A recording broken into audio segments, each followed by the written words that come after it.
그날 밤 저는 집에 들어가지 않았습니다. 49년 동안 지켜온 선을 그 남자 앞에서 넘고 말았어요. 문손잡이에 손을 올렸는데 차가운 금속이 손바닥에 닿는 순간 발이 움직이질 않았습니다. 뒤를 돌아보지 말아야 한다는 걸 알면서도 제 고개는 이미 그쪽으로 향해 있었고 그 사람의 눈이 저를 보고 있었어요. 어둠 속에서 아무 말도 없이 왜 그날 밤 제가 그 자리에 있었는지, 왜 그 눈을 피하지 못했는지 지금도 가끔 잠들기 전에 생각합니다. 저는 그 무렵 오래된 피로를 달고 살았습니다. 남편이 세상을 떠난 지 3년이 지났고 아이들은 각자의 삶으로 흩어졌고 저는 아침마다 혼자 커피를 끓였습니다. 2잔을 끓이다가 1잔을 버리는 버릇이 생긴 게 언제부터였는지조차 기억이 없어요. 그 사람을 처음 만난 건 아파트 복도였습니다. 이사 온 지 얼마 안 됐다며 짐박스를 들고 서 있었어요. 저보다 6살 어렸고 이혼을 했다고 했습니다. 더 이상은 묻지 않았어요. 그냥 눈이 오래된 사람 같았습니다. 처음엔 복도에서 고개를 끄덕이는 사이였어요. 그 다음엔 엘리베이터에서 날씨 이야기를 했고 그 다음엔 제가 끓인 된장국을 한 냄비 들고 배를 눌렀습니다. 혼자 드시면 짜다고 그냥 그렇게 말했어요. 그 사람은 문을 열고 저를 봤고 아무 말도 하지 않고 냄비를 받아들었습니다. 그 침묵이 왜 그렇게 따뜻하게 느껴졌는지 우리는 그날 식탁에 마주 앉아서 텔레비전 소리를 배경으로 밥을 먹었습니다. 그날 밤이 문제였습니다. 비가 내리고 있었고 저는 그 사람 집에서 드라마를 보다가 잠이 들었어요. 눈을 떴을 때 시계는 12시를 넘어 있었고 창밖엔 여전히 빗소리가 가득했습니다. 그 사람은 제 옆에 앉아서 리모컨을 손에 쥔 채 화면을 보고 있었어요. 저는 일어나야 했습니다. 가야 한다고 입을 열려고 했는데 그 사람이 먼저 말했어요. 비 많이 와요. 그게 다였습니다. 그 한마디가 방 안의 빗소리보다 더 크게 울렸어요. 저는 일어서지 않았습니다. 그리고 그 사람도 더 이상 아무 말을 하지 않았어요. 소파 끝에서 소파 끝까지 2 사람 사이에 겨우 한 뼘 거리가 있었는데 그 한 뼘이 그날 밤 세상에서 가장 위험한 거리였습니다. 저는 그 거리를 알고 있었어요. 그 사람도 알고 있었을 거예요. 그래도 우리는 움직이지 않았습니다. 빗소리가 잦아들기 시작했습니다. 창에 물줄기가 가늘어지면서 방 안의 정적이 더 선명해졌어요. 텔레비전은 언제 꺼진 건지 화면이 까맣게 되어 있었고 그 검은 화면에 우리 2 사람의 윤곽이 흐릿하게 비치고 있었습니다. 저는 그 화면을 바라봤어요. 직접 쳐다볼 수가 없어서 그 사람이 말했습니다. 밖에서 이 창문 보면 여기만 불이 켜져 있어요. 저는 그 말의 의미를 한참 씹었습니다. 대답을 해야 하는지, 웃어야 하는지, 일어서야 하는지 아무것도 정해지지 않은 채로 시간이 흘렀어요. 혼자 있는 집에 불 들어오는 거 보면 좋아요. 누군가 있다는 게. 그 사람의 목소리가 조금 낮아졌습니다. 저는 손을 무릎 위에 올려놓은 채 손가락 끝이 서늘해지는 걸 느꼈어요. 에어컨을 켠 것도 아닌데 온몸에 서늘한 것이 내려앉는 것 같았습니다. 저도요. 제 입에서 그 말이 나왔을 때 저는 제 자신이 놀랐습니다. 목소리가 제 것 같지 않았어요. 너무 작아서 빗소리에 묻혀버릴 것 같았는데 그 사람은 들었습니다. 분명히 고개를 이쪽으로 돌렸으니까요. 저는 정면을 봤습니다. 검은 텔레비전 화면을. 그 화면 속에 그 사람의 옆얼굴이 있었고 제 옆얼굴이 있었고 우리 사이에 그 한 뼘이 있었습니다. 손이 먼저였습니다. 제 손인지 그 사람 손인지 지금도 정확하게 기억이 나질 않아요. 다만 손등 위에 따뜻한 것이 얹혔고 그게 손이라는 걸 알았을 때 저는 숨을 참았습니다. 거두지 않았어요. 둘 다. 빗소리가 완전히 멎었습니다. 그 정적이 어찌나 크던지 심장 소리가 들릴 것 같았어요. 들릴 것 같은 게 아니라 아마 실제로 들렸을 겁니다. 방이 너무 조용했으니까 그 사람이 손을 뒤집었습니다. 손등이 아니라 손바닥이 위로 오게. 그리고 가만히 있었어요. 선택은 제 것이라는 듯이 저는 49년을 생각했습니다. 지킨 것들을, 참은 것들을, 혼자서 버텨온 새벽들을, 그리고 그 손 위에 제 손을 포겠습니다. 그 사람의 손이 다쳤어요. 천천히. 꼭 쥐는 것도 아니고 그냥 둘러싸듯이. 저는 그게 무서웠습니다. 무서운데 놓고 싶지 않았어요. 이 두 감정이 동시에 제 가슴 안에 있었고 어느 쪽도 거짓말이 아니었습니다. 얼마나 지났을까요? 그 사람이 조용히 말했습니다. 괜찮아요? 단 세 글자였는데 저는 그 말에 눈물이 날 것 같았어요. 왜인지 모르겠습니다. 누군가가 오랫동안 저한테 그 말을 하지 않았던 것 같아서 아니면 이제 더 이상 괜찮지 않아도 된다는 허락처럼 들려서 고개를 끄덕이려고 했는데 고개가 그쪽으로 돌아갔습니다. 그 사람을 봤어요. 처음으로 제대로. 눈 밑에 주름이 있었고 눈동자가 깊었고 저를 보는 표정이 가엾다거나 안쓰럽다거나 그런 게 아니었습니다. 그냥 보고 있었어요. 있는 그대로. 누군가한테 그렇게 보인 게 얼마만인지. 그 사람이 천천히 가까워졌습니다. 빠르지 않았어요. 멈출 수 있게, 제가 피할 수 있게 시간을 주면서 저는 피하지 않았습니다. 이마가 맞닿았습니다. 뜨거웠어요. 두 사람 다. 숨이 섞였고 그 사람 입술이 차가울 거라고 생각했는데 따뜻했습니다. 손보다도 더. 저는 그 순간 눈을 감았습니다.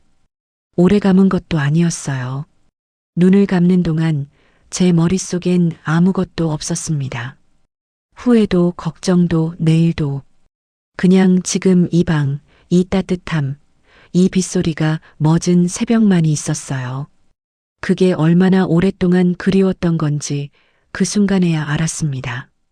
눈을 떴을 때 그 사람은 이마를 마주한 채로 눈을 뜨고 있었어요. 보고 있었습니다. 여전히. 미안해요. 제가 말했어요.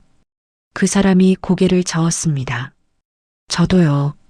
그리고는 웃었어요.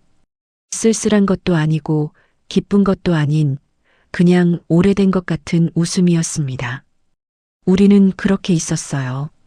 이마를 맞대고 손을 잡은 채로 새벽 2시에 그 방에서 창밖에 빗물이 아직 처마에서 뚝뚝 떨어지고 있었고 어딘가에서 고양이 소리가 한 번 들렸다가 사라졌습니다. 저는 그 사람 어깨에 머리를 기댔어요. 그 사람은 가만히 있었습니다. 팔을 두르지도 밀어내지도 않고 그 온기가 제 뺨을 타고 천천히 퍼졌고 저는 눈이 무거워지는 걸 느끼면서도 깨어 있으려고 했습니다. 이 시간이 끝나는 게 아까워서 그 사람의 숨소리가 고르게 들렸습니다. 저도 숨을 고르게 내쉬었어요. 창에 가로등 불빛이 비스듬히 들어왔고 방 안에 주황빛이 얇게 깔렸습니다. 그 빛 속에서 우리 두 사람의 그림자가 하나처럼 이어져 있었어요. 저는 그 그림자를 봤습니다. 그리고 생각했어요. 이게 죄가 되는 건지 아닌 건지 지금 이 자리에서는 모르겠다고.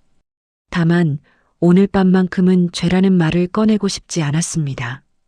그 사람이 먼저 일어났습니다. 부엌 쪽으로 걸어가는 발소리가 들렸고 물 따르는 소리가 났어요. 그리고 컵 2개가 탁자 위에 놓였습니다. 저한테 건네지 않았어요. 그냥 제 앞에 뒀습니다. 마실지 말지는 저한테 맡긴다는 듯이 저는 그 컵을 봤어요. 물이 출렁이다가 가라앉았습니다.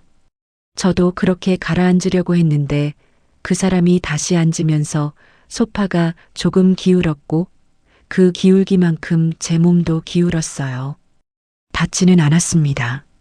거의 닿을 뻔했지만 왜 잠을 못 자요? 그 사람이 물었습니다. 텔레비전도 없는 조용한 방에서 그 목소리가 생각보다 가까웠어요. 저는 솔직하게 말했습니다.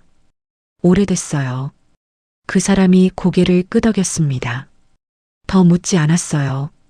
그 더 묻지 않음이 저한테는 오히려 무거웠습니다. 왜냐하면 저는 그 다음 말을 하고 싶었거든요.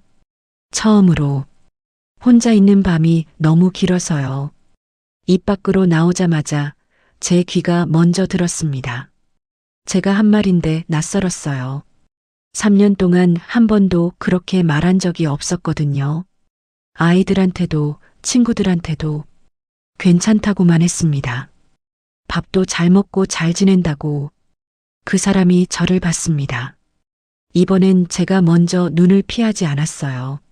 눈 주변에 잔주름이 있었습니다. 많이 웃었거나 많이 찡그렸거나 아마 둘 다였겠죠. 저도 그런 주름이 있을 테니까요. 저도요. 그 사람이 말했습니다. 그 두 글자가 방 안에 떠 있었어요. 저도 같다는 게 그날 밤엔 위로가 됐습니다. 상처가 같다는 게 위로가 된다는 걸 저는 그 나이가 되도록 몰랐어요. 그 사람이 팔을 들었습니다. 천천히, 급하지 않게. 그 팔이 제 어깨 뒤로 왔을 때 저는 굳었습니다. 숨을 참은 게 아니라 몸 전체가 한 박자 멈춘 것 같았어요.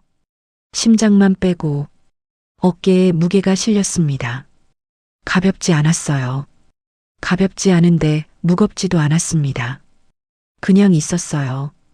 그 무게가 오래 기다렸던 것처럼 저는 그쪽으로 기댔습니다.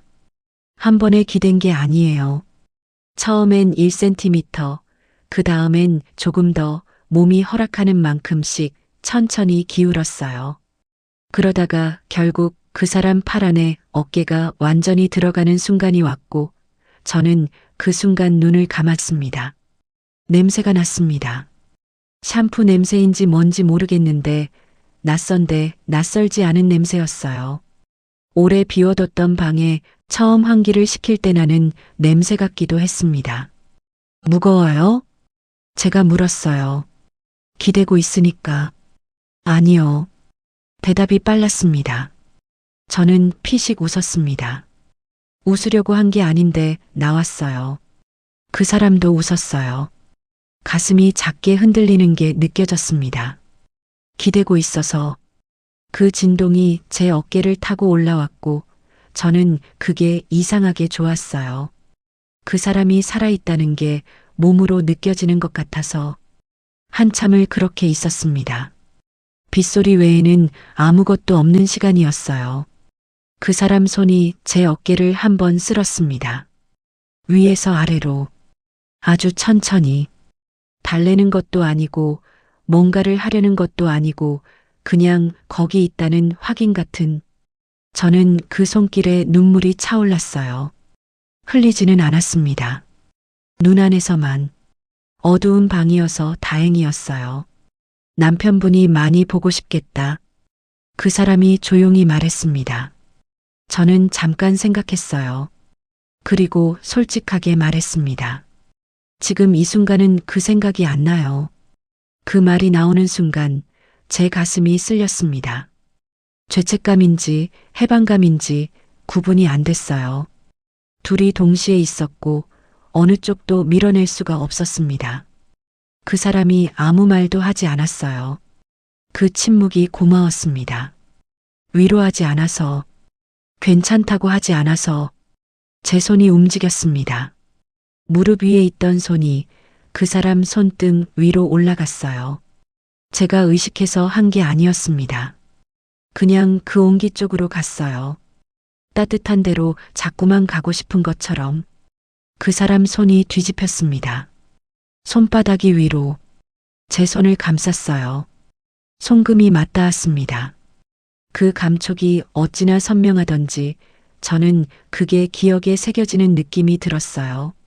나중에 혼자 누웠을 때 이 손바닥을 떠올리게 될 거라는 걸 알면서도 그 사람이 고개를 기울였습니다. 이마가 제 머리 위에 닿았어요. 따뜻했습니다. 이마가 뜨거웠어요. 열이 있는 것도 아닌데 닿는 순간 화끈거렸습니다. 제 머리카락 속으로 그 온기가 스며드는 것 같았어요. 저는 고개를 들었습니다. 그 사람이 저를 내려다봤어요. 이렇게 가까이서 보는 얼굴이 낯선데 낯설지 않았습니다. 복도에서 수십 번 마주쳤는데 이 거리에서 본 건 처음이었어요. 지금 무서워요? 그 사람이 물었습니다. 저는 말하지 않았어요. 눈으로 대답했습니다. 무섭다고. 그래도 여기 있겠다고. 그 사람 눈이 흔들렸습니다.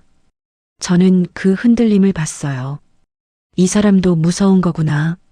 저만 무서운 게 아니구나. 그 생각이 드는 순간 이상하게 용기가 생겼습니다. 제가 먼저 다가갔어요. 아주 조금. 눈을 감지 않고 입술이 닿았습니다. 차갑지 않았어요. 따뜻했어요. 제 예상과 달리 너무 자연스러웠습니다. 어색하지 않았어요.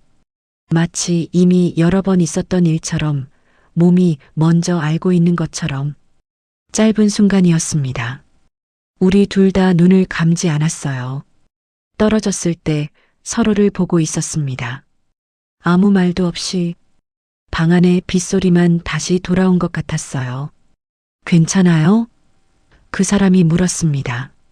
저는 이번엔 소리내어 대답했어요. 네. 그 한 글자가 제 인생에서 가장 조심스럽게 나온 말이었습니다. 그 사람이 저를 안았어요. 꽉 안는 게 아니었습니다. 그냥 둘러싼 것처럼 새가 날개를 접듯이 저는 그 안에서 어깨에 힘을 뺐어요. 3년 동안 한 번도 내려놓지 못했던 힘을 그 새벽에 처음으로 등에 손이 얹혔습니다. 움직이지 않았어요. 그냥 거기 있었어요. 저는 숨을 내쉬었습니다. 그 숨이 어떤 울음보다 길었어요. 새벽 4시가 넘어서 저는 눈을 떴습니다. 그 사람은 제 옆에서 잠들어 있었고 어깨가 천천히 오르내리고 있었어요. 저는 천천히 일어났습니다. 소리가 나지 않게 쿠션을 조심히 들어올리면서 현관문을 열었습니다. 차가운 복도 공기가 얼굴로 밀려왔어요. 새벽 4시의 복도는 형광등이 한 개 꺼진 채로 깜빡이고 있었고 타일 바닥이 발 아코에 차갑게 닿았습니다. 뒤를 돌아봤어요. 그 사람은 자고 있었습니다. 저는 문을 닫았습니다.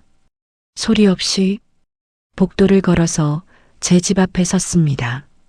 손잡이를 잡고 잠깐 그 자리에 서 있었어요. 손바닥에 아직 그 온기가 남아 있었습니다. 그 이후로도 우리는 가끔 복도에서 마주쳤습니다. 고개를 끄덕였어요.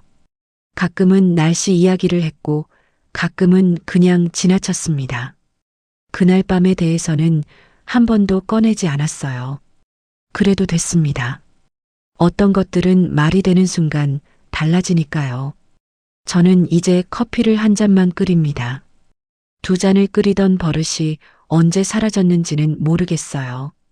다만 아침 햇살이 부엌 창으로 들어올 때 저는 가끔 그날 밤 그 주황빛을 떠올립니다.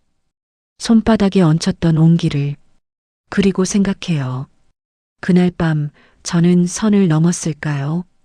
아직도 모르겠습니다. 다만 그날 밤 저는 처음으로 살아있다고 느꼈습니다. 혹시 제 이야기가 누군가의 마음 어딘가에 닿았다면 구독과 좋아요로 제게 조용한 용기를 주세요. 이 이야기를 여기까지 들어주신 것만으로도 저는 충분합니다. 오늘 이야기는 여기까지입니다. 시청해 주셔서 감사합니다.